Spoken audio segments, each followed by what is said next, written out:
And in India, concerns over the impact of the conflict on oil imports and uncertainty over the ceasefire already spilling over to consumers. Ishan Garg reports from New Delhi.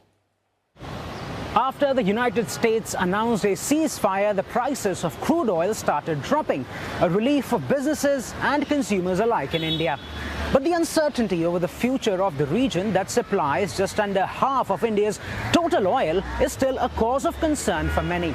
Customers at this petrol station say they are unsure if their daily commute could become more expensive in the coming days if the ceasefire fails. Roughly 40% of India's oil and about half of its gas is estimated to arrive through the Strait of Hormuz.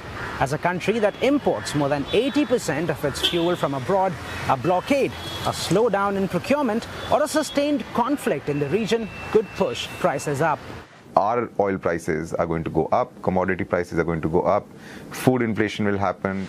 India's Minister for Petroleum and Natural Gas, Hardeep Singh Puri, says the government was prepared and started diversifying its oil procurement weeks ago.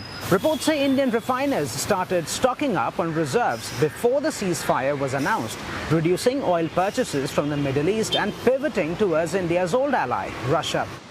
In fact, data from trade analytics firm Kepler shows that India imported more than 2 million barrels of Russian oil per day in June, the highest in 2 years. Analysts say India is much better placed today to absorb some of these costs than it was a decade ago. Its strategic reserves are now larger, and by diversifying its energy partners to now include Africa, Venezuela, and even the USA, the country might be able to protect its energy security irrespective of what happens in the Middle East. Especially because crude oil imports from these countries and regions can come to India via the Cape of Good Hope, circumventing the Middle East altogether. Ishan Garg, CNA, Mumbai.